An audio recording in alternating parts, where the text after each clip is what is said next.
Enterprise TV, a tradition of truth.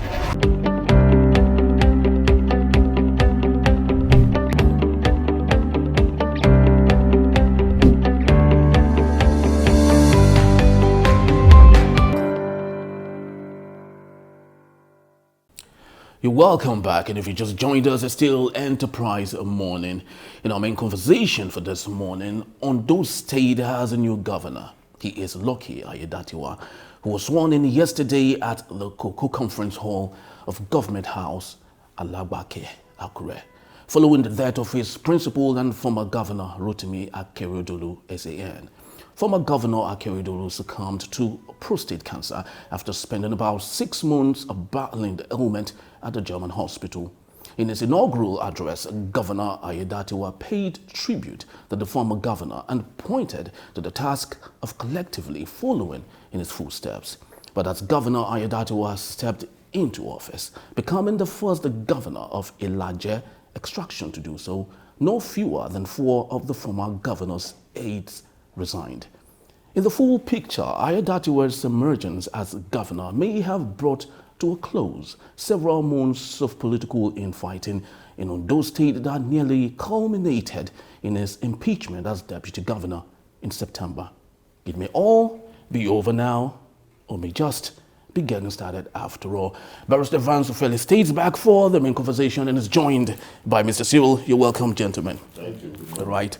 So let's get into the big chunk of the story. As Shakespeare has put it, all is well that ends well. Let me have your thoughts. Let me start from you, Barrister Vance Ofeli. Well, death is a necessary end that will come when it will come. That's William Shakespeare too. It is appointed unto a man. Okay, you always get upon at this point, at every given time, why people are dying, others are being born. This is being heavily discussed because the person in question is a prominent Nigerian, former NBA chairman, governor, 2-time governor of Ondo State, and it's someone who have excelled so much in life. And like they say, when a beggar dies, there's no common sin, but heaven themselves bless for the death of a prince.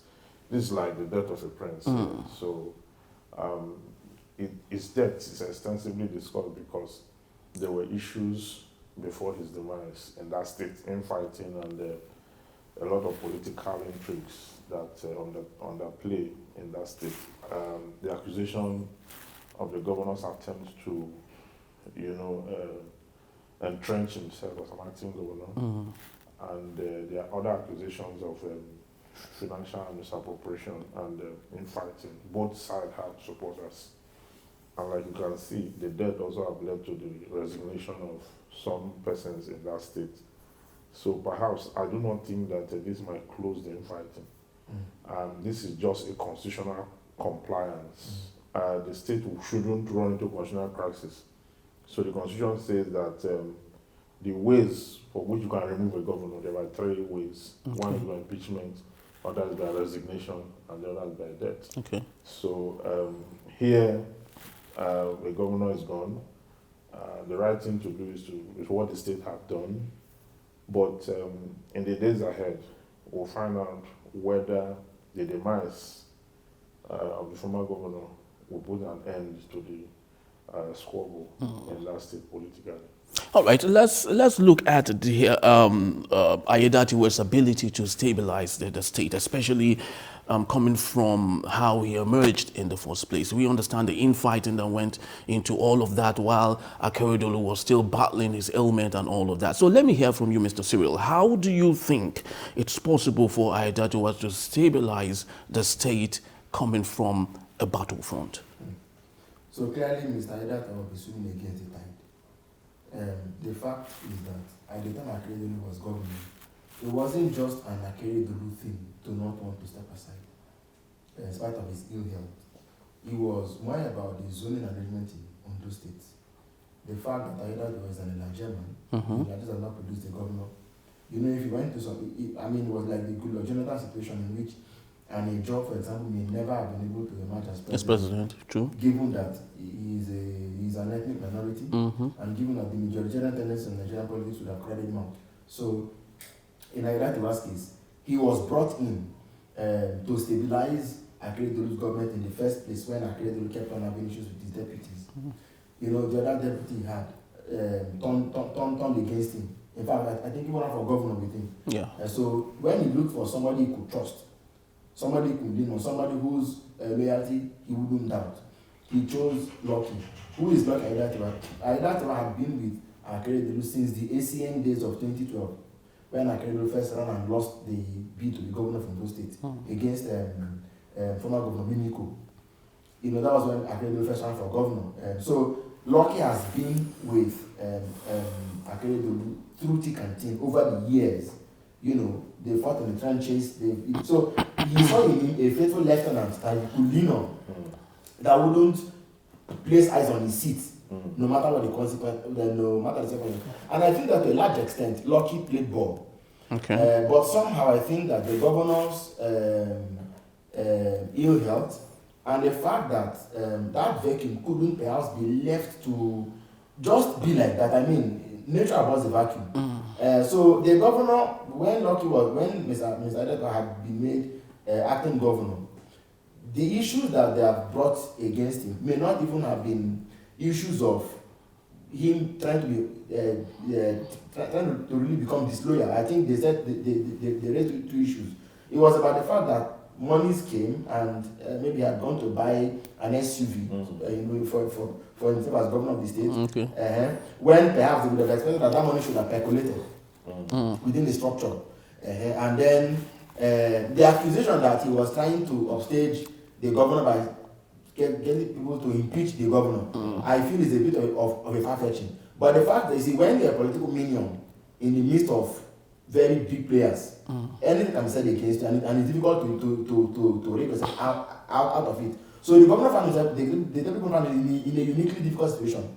Now, the president didn't have to intervene, but somehow, with the passing of his boss, inevitably has become governor of the state. So I think that largely, whether he's able to stabilize it will depend on whether he wants to run for governor next year or not. Okay. Or is it in 2 years' time? If he will run for governor, it means he will himself become a master of the game, which will involve a whole lot, which may even involve fighting against Abuja in the first place. Yeah. But if he wants to remain there as somebody who was brought in to fill up the gap and then back the back and go and go home thereafter, then things may be a lot different in terms of the fact that he may just be there to fill the space while others will be the ones determining what goes where. But I mean, will a governor want to do that? Can you simply sit in your chair? So that's what the real issue is. All right, so let's talk about, you talked about being a master of the game, and most recently we've had issues of minorities, you know, accidentally, you know, taking over power and all. Barrister, how do you think his performance would work, you know, knowing that he is coming from Ilaje, which is supposed to be a minority in the area? How do you think that would affect his performance going forward? Well, one of the things that gets in the way of political zoning or the master plan, how they do it, is that, you know, you have several political parties in the state. Okay, the leading political party will usually zone into different areas based on equity and the rule of law. But sometimes when opposition hits, you know, it could take it off to a place that have been governor before, and then it continues. So that sometimes you have excessive concentration in one area. But back to your question, it is up to him, knowing that from the history of that state, they have been in the deficits as to talking about the number one man. So they've had deputy, they've had, I think they've had speaker too, but they have not been on the mainstream on that governorship level. So it's up to him to deploy his political capacity, okay, not just to sustain that seat after the completion of this tenure, but to ensure that he proves to the other tribes that, you know, we too have capacity to entrench So push the state forward and ultimately to get back to the people. You see, all these things we are talking about since, all the political fighting and all that, the people were not involved. Exactly. And let me tell you, it was the wife had no business bringing this man when he brought him back in November. She had no business doing that. And that's what led to his demise, truly, because But that is it. They brought him back to show that he's still there, he's still kitty. He could not go to the state. He is not well. There was no need bringing him back. And look at it. But this has hastened and fastened his demise. But if I might ask, it was alleged that he didn't even come into Nigeria in the first place, that all of that was a hoax. Do you think it is true? Well, that is an allegation. I don't have evidence to substantiate that. But you see, what we saw in the news was that he was brought back, but he was in his house in Ibadan, administering the state from there. You understand? That may also be fiction. Anything can be political. We have a history of that now. The wife of Aiyedatiwa did the same thing, perpetrated and entrenched. Even when Aiyedatiwa died, nobody knew. When they came into through the international airport, they were ordered to off the lights. You understand? To take his this and all that. So we've seen that happen. People like to sit tight. And the reason is that way because leadership and political power does not reside in the people. They reside within the politicians. So when they are sick, they still want to be there because it's not for the interest of the people. Otherwise, if it's for the interest of the people, you are sick, you hand over power to go and take over, resign. You resign in UK, in the US, they resign. You resign from office.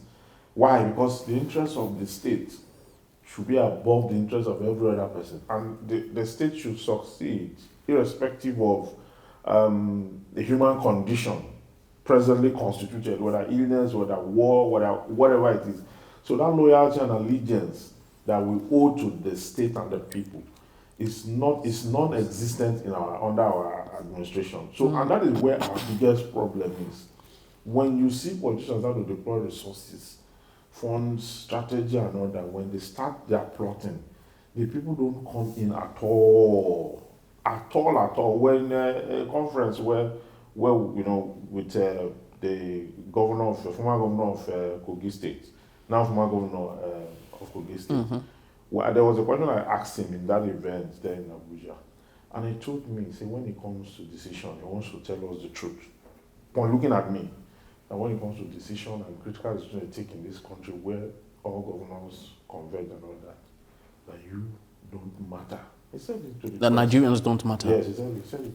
He said it's the truth, not like he's trying to disparage or I was saying you don't matter. He said it. I mean, he was talking. I asked the question. I asked him the question, and he said that. So that is what it is. Truly, we don't matter.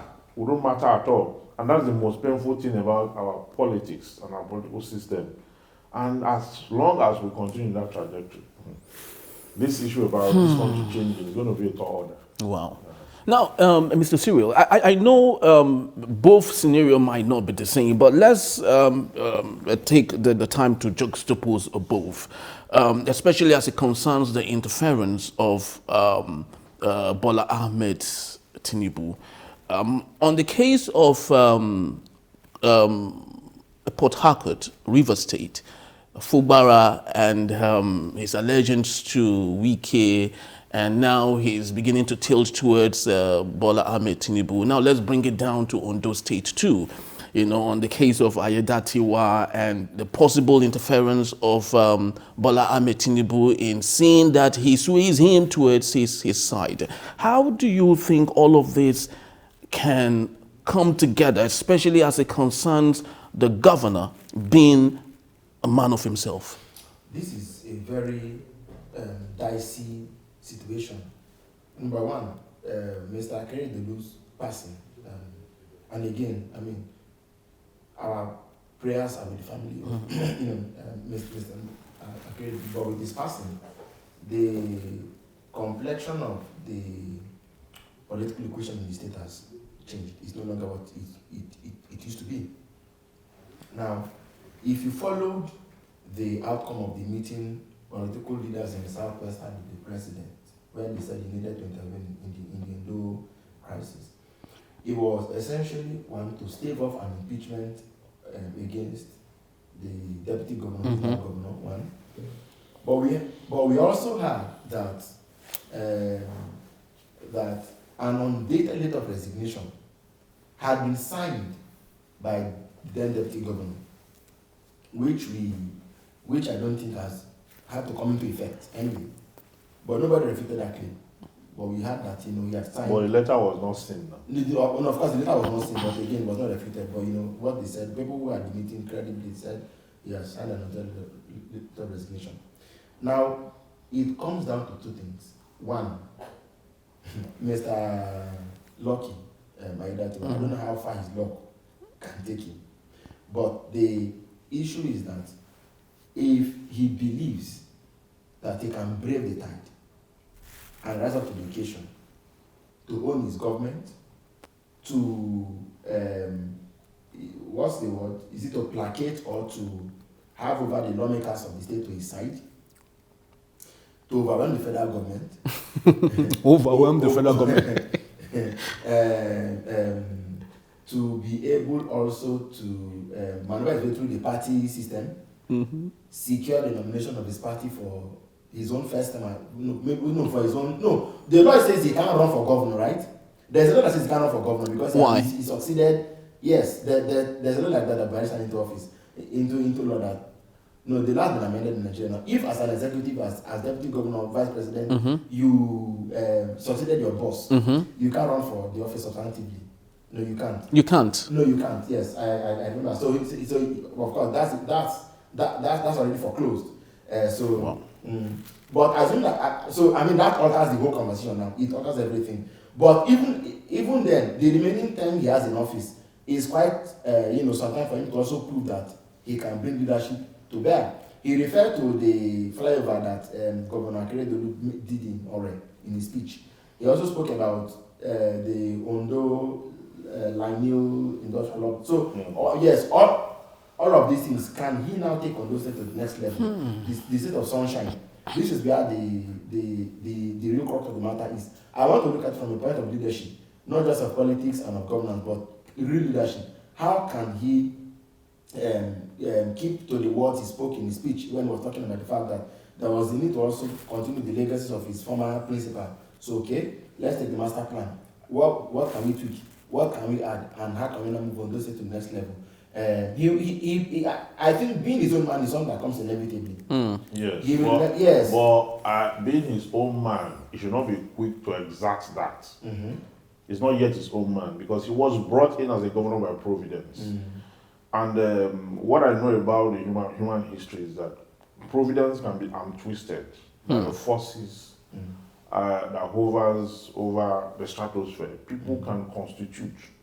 So if he wants to assert himself to be his own man this early, he's going to have problems. Yeah. What he needs to do is to break down, like a broken man, break himself down so that he's able to go back down, make peace with all the persons who constituted this issue about the allegation of the misappropriation of funds and all that. Let them see what is in it for them. You see, but it's critical. He cannot get it. He cannot see when he expend this time for him to transit himself, for him to perpetuate himself politically by law. He has power to do so, at least for the next. But he must carry. You see, because if he asserts himself now early, he's going to widen the net of his distractors, those who will want to ensure that he comes down. Okay? So, but if he breaks himself down, do the political groundwork, network proper, get these people to your side, not by promise, but for them to see the value, what is in it for them, and then carry them along. That way, he would have widened his support. The people have no choice, remember. So he shouldn't run to the people now. These people don't save me. The people because they don't matter. I'm telling you. So it's the political system we have established. So let us deal with it the way it is. he should go back and entrench himself. I believe he knows what to do. I just believe he knows what to do. And if he plays that, fine. They just go down to all the traditional rulers around, speak to your people who are against me. Yes. Relevant stakeholders. Talk to your people who are against me. This is what we want to do. This is what we are going to. This is what you politics is not what politics is. See, as we speak now, politics does not even have a definition. I agree. Doesn't have a definition. International definition or Nigerian definition. It does not have a definition. You know why? You know why? There is no standard human habit. There's no habit as a standard. What we have is people perpetrating good to the best of their perception and upbringing, and perpetrating evil to the capacity of their possession. You understand? So at the end of the day, politics is human behavior. That's what it means. There's no other thing in it. It's about struggle to entrench and to create value through whatever it is. That's what politics. It's just about waking up in the morning. Everybody's a politician. That's what Harry is a bit flabbergasted. Yeah, because I know too well too well that internationally we operate on a set template that seems to be a template that we all right. The classicist school and all the schools of thought. The reality is that I think all those definitions is an attempt. If there was one word in my view that comes close to giving us an idea what politics really is the word pragmatism. Because how you survive in this milieu, in this round of elections, will be totally different from how you survive in another round. Yes. What you do to get power may be infinitesimal, no matter how costly it is, what you do to retain power. It keeps changing. And the what you said is to say you understand in a place and what was going on. You must flow with the tide. So what you're saying invariably is they take it, yank it and run with it. It's awesome. That somebody may find Aiyedatiwa more useful now than before, and suddenly realize that all those who are fighting may not realize that they even have more to get from him now that he's governor. That's what I'm saying. Why were they fighting? You will be amazed that the Olympic people will come and say, okay, okay, we've been fighting now, but this is what we come to propose. He shouldn't push them away. He should extend that to them now. He should be the one to take that move and say, come. The initiative. Yes, see how we're going to do it. Just like Korocha, when in Imo State, when some boys were vandalizing property and all that. He came and he called them to the stadium, so they should come to the stadium that, I want to meet you. Do you understand? Those boys, they dressed up and they came and he met them. That was how I solved the problem. Sometimes you see, leadership is about sometimes you just have to whittle down all your powers in order to gain your powers. Yes. If you want to exert your powers so that you will retain it, you will lose it. Just like what Jesus said in the Bible. The one that we want to hold his life like he will lose it. And the one that lets it loose. The one that lets it will find it. So it's politics is not what you can just in fact most politicians you see don't even understand politics. I agree. They don't even understand you see that during the election, the P2P election and all that, I told some people, I said, you see this Tinubu man, you see this man as frail as you see, politics in his head. All the candidates put together, they had not started. The politics in his head. And it turned out that they said the people voted for me, they took my vote, fine. Go and prove it.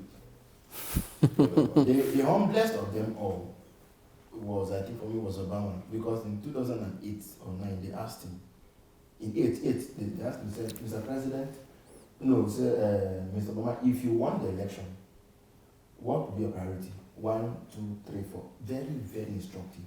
He said, none of these may even be. That's a man that understands what was working in the fusion, the yes. He said, it may be none of these. You know what I mean? It may be none of these. Volodymyr Zelensky didn't sign up to fight Russia. He came into office. That has become his preoccupation. You know what I mean? So the milieu is always changing. The most important, you must be conscious, you must be sensitive. Like I said, take the initiative to them. all right, and say, I'm for peace, I'm not for war. I mean, it may even shock you if I said this, even Betty and Kerry Blanco. If you can, don't see them as enemies. You know what I mean? If you can reach out to them and make peace, why not make peace? In the end, it is your survival that you're working for. Call her, seek her opinion. You see, I'm telling you. You see, there's something about brands. If you have a very big brand and you have a very small brand, the expectation is that the big brand will press the small one. You understand? Yeah. Now, this big brand, when he starts to fight the small brand, he ends up making the small brand popular. Because of what they call sympathetic resonance in psychology. But where the big brand seemingly goes to the small brand to beg, the big brand gets bigger. And takes the big brother role. But no, people believe that it's about, no, in politics, when you follow politicians, you will now understand why they will tell you that I'm coming, I won't see them again for like 4 days. Because they are trying to ensure that they are popular. So where they shouldn't be, you'll find them there. Where during elections, politicians pay money to religious leaders to pray. You know how much Jonathan spent on prayer? There was a company was even the one consulting for the campaign movement. The one paying religious bodies to do prayer, 1 trillion on prayers of election that they lost. You understand? It's everything, everywhere. They soak everywhere. Then after soaking everywhere, on that same day of election, they are not still sure. They will still take money again to the people again to ensure that this thing, after they finish with the people, they will now come back to INEC again. They are still not sure that INEC is loyal. You understand? They are still not sure INEC is loyal. It's important that you hear issue about loyal, you are not loyal, you are loyal, you are not loyal, you are loyal. So when it gets to that level, the ultimate thing is that they want to win election. During the election period, you can call any politician. Their numbers are all over the place. You can just call them on phone that you want them to come and speak in the program. All of them will come here. You understand? They are everywhere looking for a platform to use to, all that. So, how I wish that they respond to the people and the needs of the people the way they respond to getting the people to be on their side. So it is that antithesis that we don't have in this our clan.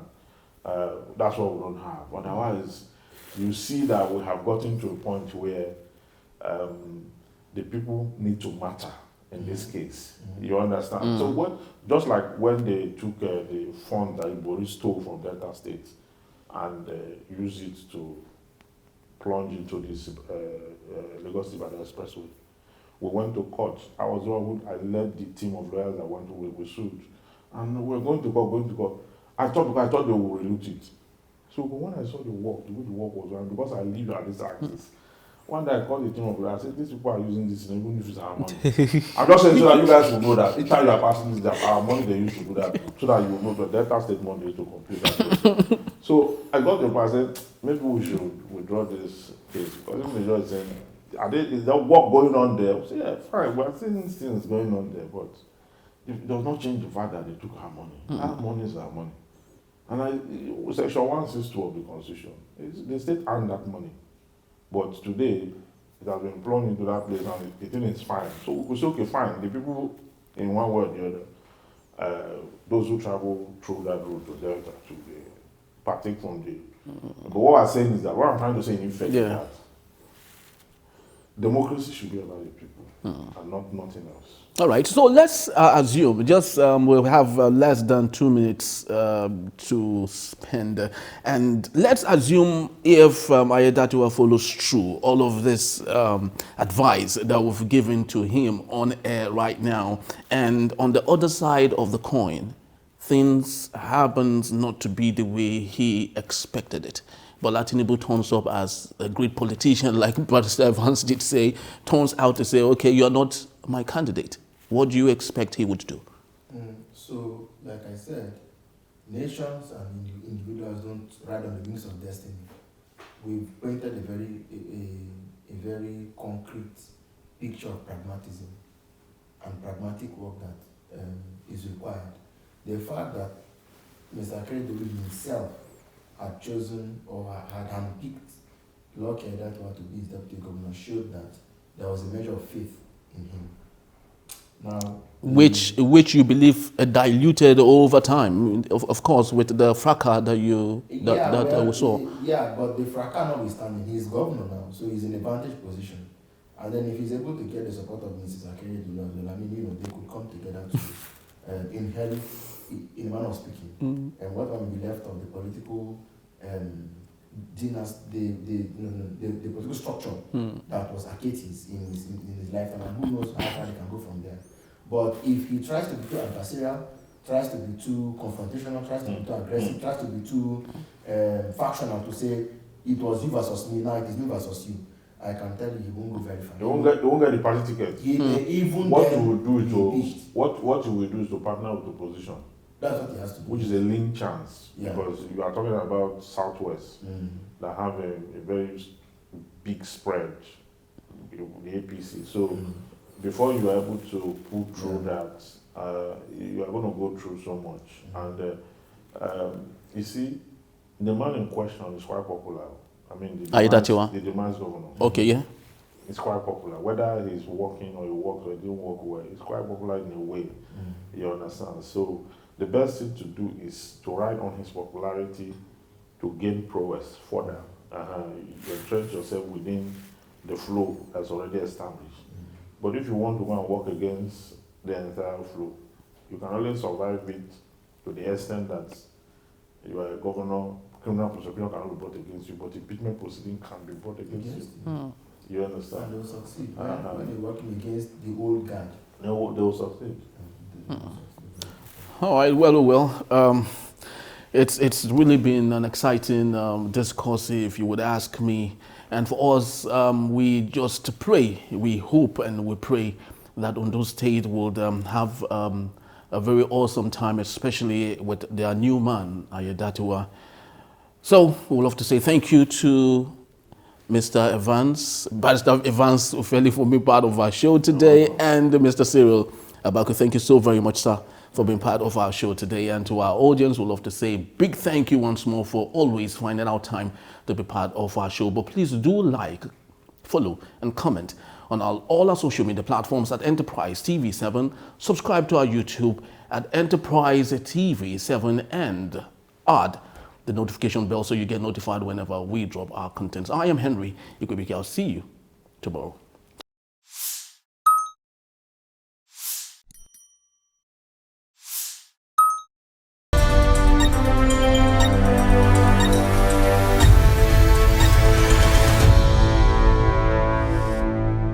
Enterprise TV, a tradition of truth.